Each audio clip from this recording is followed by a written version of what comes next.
So around about 2015, if I do my years right, 2015, 2016, I have a close encounter with death, and makes you think about a lot of things. I mean, I'm not even 40 yet, and that's not supposed to happen.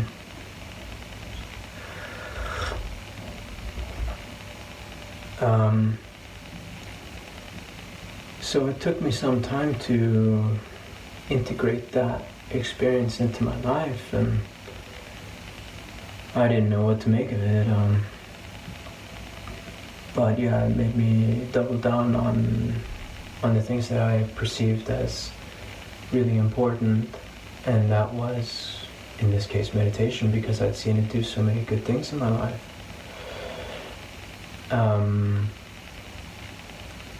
And of course, I was reaching out to sort of establish roots in something that would give me more, I guess you can say, meaning and purpose. I mean, life is at times for many extremely turbulent and difficult, and it was for me. And I'd seen so many benefits come from some kind of spiritual practice. So, like I said earlier, I was really into Vipassana. I'd seen many documentaries about it, I read a lot about it on the internet, and I was totally geeking out with researching it and finding out why it seemed like the most legit thing to me. And it's a technique that was taught by the Buddha since way back in the day, and there's many different practices in many different ways, but a lot of them are amalgamations of multiple techniques and multiple religions and traditions. Vipassana is taught all over the world, all for free. It doesn't cost anything, and it's actually tried to decouple itself from a religious grouping. Although they make no bones about the fact that it is the original technique taught by the Buddha, and they talk about the Four Noble Truths and the Eightfold Path. If you don't know about Buddhism, don't worry about it. It's details. But you don't need to believe in anything weird, I guess you can say. Maybe there is a certain type of metaphysical construct that revolves around it, because they talk about, for example, things like transmission of Dharma. Dharma is the teaching, right? Transmission can be verbal, but it can also be other dimensional, right? Like it can be spiritual, right? Or if you asked a theoretical physicist, they could jump through dimension 7, right? Whatever, that kind of weird stuff, like the consciousness thing, right? Like,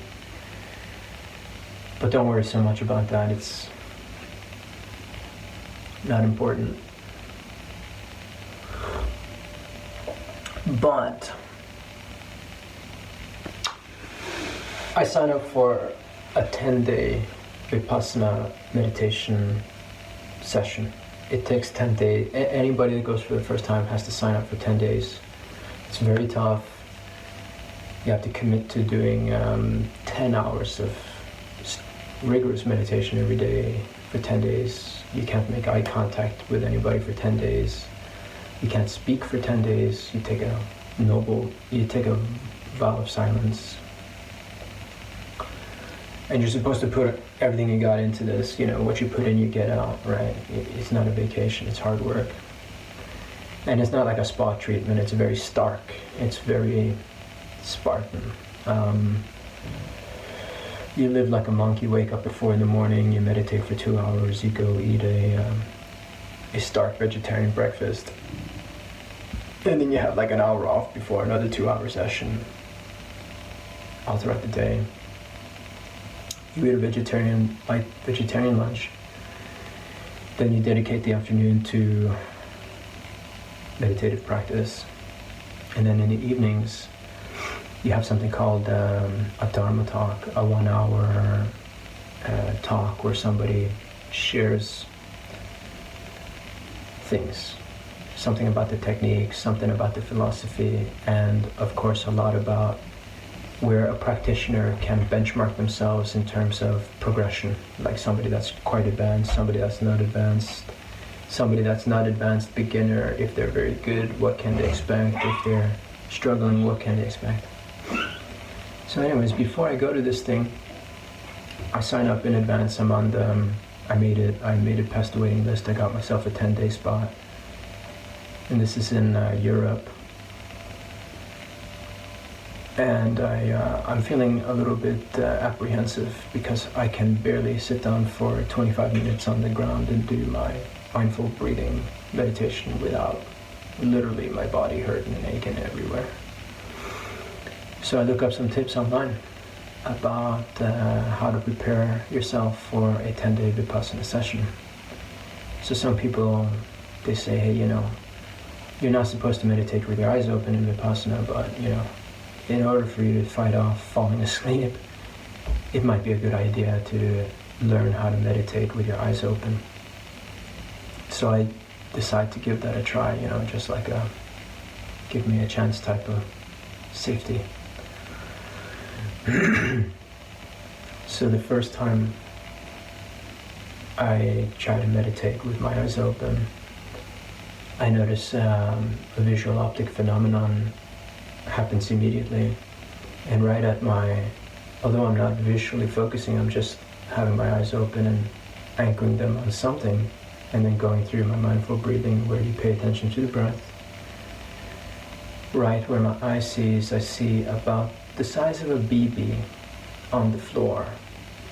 What looks like, I can only explain it, it looks like a welding arc, like, you know, when somebody's welding that really bright spot. But it's not blinding. Well, in other words, it doesn't create like a blinding effect, it's just like an opening. And it's sustained, it stays there. It's almost like an iridescent little ball. Obviously, I apply my meditative grounding where I don't care so much, I just observe. And obviously in my head I just think, well, weird phenomenon must be a good thing.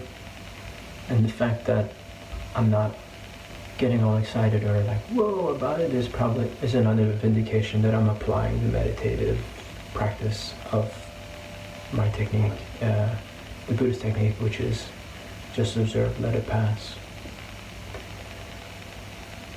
And then the 10-minute practice session is over, and the second my timer on my smartphone goes off, it disappears. A few days later, now this is about a month before I actually have to go to the session. A few days after that first time, I try another time and I try another session where I'm meditating, practicing with my eyes open. And this time the same phenomenon happens, it's just that the size of that little orb is about the size of a quarter. I think, whoa, it's just getting bigger. It's there for the entire 20 minutes, and I'm just meditating without putting too much emphasis on this thing. I just observe. And then my timer goes off on my phone, disappears like last time, but right behind it is a ball of lint on the floor. And I swear it wasn't there when I started.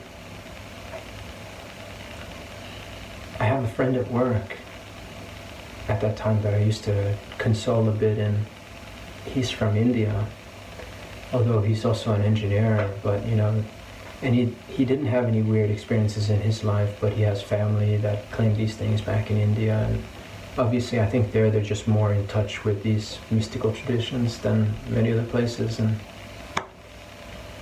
so I started asking him about what he thought, for example, about, you know, modern theoretical physicists now reaching out to the Hindu Vedic texts to understand better what they couldn't understand, like in the world of particle physics, quantum physics, all that crazy stuff.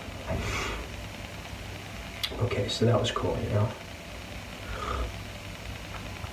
And then I asked him what he knew about, for example, the Western mindfulness movement and like the research from John Kabat-Zinn and Harvard Medical and things like that, and he knew a lot about it. And then maybe this was another one of those spiritually synchronous events, but he mentioned things like, yeah, you know, back in India, because he knew a lot about his religion. And of course about the people that follow their gurus that would transmit their technique and teaching to them through this multidimensional phenomenon, through meditation, through yoga. And one of the things he talked about was one of the common experiences for the beginning practitioner when they get a special type of link with their guru, is that the guru will materialize ash where they meditate or something like that to give them a confirmation that the supernatural link is now made. And through that link, the Dharma can be transmitted. Something like that. I'm no expert, but something like that.